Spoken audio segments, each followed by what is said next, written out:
Poly house है, आपका drip है, सोलर है, यानी कि ऐसा कोई नहीं है कि जो किसानों का चाहे हड़ हो, पिलाऊ हो, रोटावेटर हो, सब पे सब्सिडी है। राजस्थान देश का पहला राज्य है जिसमें पहली बार एग्रीकल्चर का अलग बजट आया है और इस एग्रीकल्चर का अलग बजट आने के बाद में इन 2 साल के अंदर 1500 एकड़ ग्रीन हाउस लग गया है। किसानों के प्रति एक तो जो इनके जो बच्चे बड़े बच्चे जो युवा जो भी कोई बाहर के लिए पढ़ाई के लिए जाते हैं, जो उनको जो रोज़गार समस्या है, तो उनकी एक तो वो सबसे बड़ी चीज़ है। किसानों की सबसे बड़ी समस्या रहती है एक तो डीजल की, एक बीज की। अगर ये दोनों समस्या दूर हो जाए ना तो किसान कमा के खा सकता है।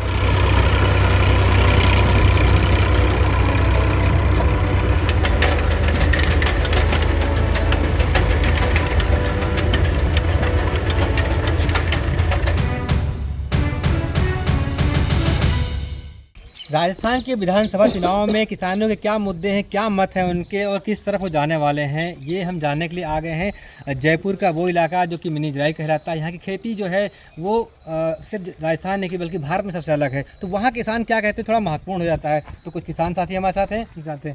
सर, तो जो इस चुनाव में जो यहाँ के जो किसान हैं उनके क्या मुद्दे हैं, किधर जा रहे हैं आप लोग? हम तो सर, हमारे जो एग्रीकल्चर मिनिस्टर लाचन जी कटारिया, उन्होंने किसानों के लिए बहुत कुछ किया है। ये पोलियो जो देख रहे हैं आप पीछे, ये उन्हीं की देन है। गवर्नमेंट ने भी 95% सब्सिडी की है। तो पोलियो हाउस है, आपका ड्रिप है, सोलर है, यानी कि ऐसा कोई नहीं है कि जो किसानों का चाहे हड़ हो, पिलाऊ हो, रोटावेटर हो, सब पे सब्सिडी है। किसानों के बिल माफ़ है और ये यहाँ के जो है वो है। तो हम तो अभी गवर्नमेंट जो देख रहे हैं वो गहलोत सरकार देख रहे हैं, कांग्रेस की गवर्नमेंट ही देख रही है। लेकिन ये जो योजना तो 2012 में यहाँ पोलियो लगना शुरू हो गए थे इस सरकार में। लेकिन इसमें ये ऐसा है कि सर, इसमें क्या है, जो 12 में लगना स्टार्ट हुआ, लेकिन जब से ये एग्रीकल्चर बजट अलग से दिया इस साल, पिछले 5 साल में जो एग्रीकल्चर का बजट अलग से दिया है, उसमें किसानों को पहले 50% सब्सिडी था, 75, और अभी जो दिया है वो 95% सब्सिडी है। यानी कि जो किसानों का जो पैसा पहले जो लग रहा था, अभी वो 10,27,000 के आसपास का उसको फार्मर शेयर देना पड़ रहा है। 43 लाख का प्रोजेक्ट है पोलियो उसका। पहले पैसा देना पड़ रहा था, डबल देना पड़ रहा था। 95% सब्सिडी है। पहले 75, अब सब्सिडी का मामला अलग है। हर तरह सब्सिडी मिले। तो ये लोग कह रहे हैं सब्सिडी बहुत ज़्यादा बढ़ा दिया। अलग से एग्रीकल्चर का जो बजट आया गहलोत सरकार में, वो इनके लिए एक प्लस पॉइंट है। आपका नाम क्या है, थोड़ा बताइए क्या? मेरा नाम रोशन यादव है और मैं बस्ती जाटा जयपुर का निवासी हूँ। देखिए सर, ये 2012 से लगने चालू हुए, लेकिन 2012 से 2020 तक खाली 100 पोलियो हाउस ही लगाए थे गवर्नमेंट ने, मात्र 100 पोलियो हाउस। लेकिन जब से गहलोत सरकार आई और एग्रीकल्चर का अलग बजट आया, मतलब राजस्थान देश का पहला राज्य है जिसमें पहली बार एग्रीकल्चर का अलग बजट आया है और इस एग्रीकल्चर का अलग बजट आने के बाद में इन 2 साल के अंदर 1500 एकड़ ग्रीन हाउस लग गया है। आपके 3 गाँव में?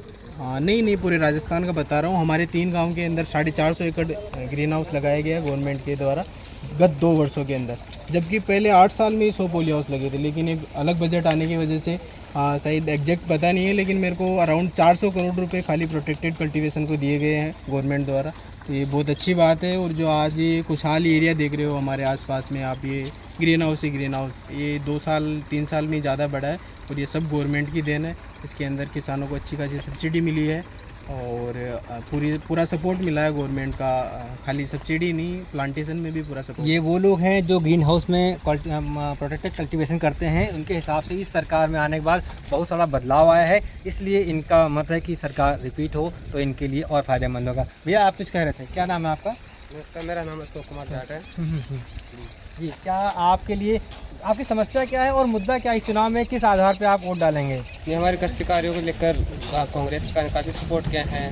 जैसे फार्म फंड है, जिसने भी फार्म का ऑनलाइन आवेदन किया था उन सभी को फार्म फंड दिए गए हैं। जिसने भी जिस मंच के लिए और पोलियो हाउस के लिए, सोलर के लिए, जिसके लिए आवेदन किया उन सभी को दिया गया है और काफ़ी अच्छे हम संतुष्ट हैं इससे।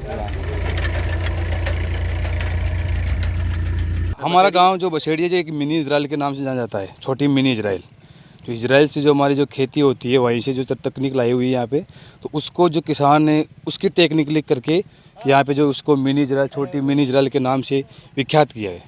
अगर आप लोगों ने बहुत तरक्की की है, बहुत सारे लोग आगे बढ़े हैं, लेकिन इस बीच में सबसे बड़ी समस्याएं क्या आपकी है? क्या आप लोग एक युवा किसान के नाते क्या झेलते हो या क्या दिक्कतें हैं आपके साथ जो इस सरकार में या पहले सरकार में नहीं पूरी हो पाई? देखो, एक तो देखो हमारे जो किसान भाई है किसानों के प्रति एक तो जो इनके जो बच्चे बड़े बच्चे जो युवा जो भी कोई बाहर के लिए पढ़ाई के लिए जाते हैं, जो उनको जो रोज़गार समस्या है, तो उनकी एक तो वो सबसे बड़ी चीज़ है। एक दूसरी सबसे बड़ी चीज़ है जो एक जो किसान अगर अपनी मेहनत से जो फसल जो भी बोता है, जो भी कुछ करता है, उसमें जो उनको मुनाफा नहीं मिल पाता, MSP नहीं मिल पा MSP नहीं मिल पाती, उनको जो अधिक प्रॉफिट लाभ मिलता है, अपने को जो नेट प्रॉफिट मिलता है वो नहीं मिल पाता उनको। आपके लिए एक किसान के नाते आपका इस चुनाव में क्या मुद्दा है, क्या समस्या है यहाँ के किसानों की? अगर मैं देखो, किसानों की सबसे बड़ी समस्या रहती है एक तो डीजल की, एक बीज की। अगर ये दोनों ही समस्या दूर हो जाए ना तो किसान कमा के खा सकता है। समस्या क्या मतलब डीजल आपको मिल नहीं रहा कि महंगा है? महंगा है डीजल, तो अगर डीजल महंगा रहे तो किसानों के ऊपर भार पड़ेगा इस चीज़ के लिए। भाई डीजल सस्ता रहेगा ना तो किसान खेती अच्छी तरह से करेगा। इतनी महंगे के अंदर हमको कौन बुलाएगा? क्या MSP भी मुद्दा है आप लोगों के लिए? MSP की जो सबके पूरे देश में बात चलती है कि MSP तय हो हर फसल की, मिलना भी चाहिए। आप लोगों को MSP मुद्दा है यहाँ पे? ना वो तो मुद्दा कोई नहीं अभी तो नहीं है। देखो भाई, सब मिल जाता है, आपको बस महंगाई मुद्दा है। हाँ, महंगाई मुद्दा है ज़्यादा। बिजली वगैरह आती है। हाँ, तो ये क्योंकि महाराष्ट्र, मध्य प्रदेश और राजस्थान 2-4 ऐसे राज्य हैं जहाँ पे जो है डीजल इन पे वो देश में ज़्यादातर राज्यों से महंगा है। 8 से 9 रुपए का अंतर है और ये लोग कह रहे हैं कि वो उनके लिए बड़ा मुद्दा है। इसके इनपुट कॉस्ट, ये अगर आप अमूमन किसानों से बात करेंगे वो सब बोलेंगे कि इनपुट कॉस्ट कम होनी चाहिए।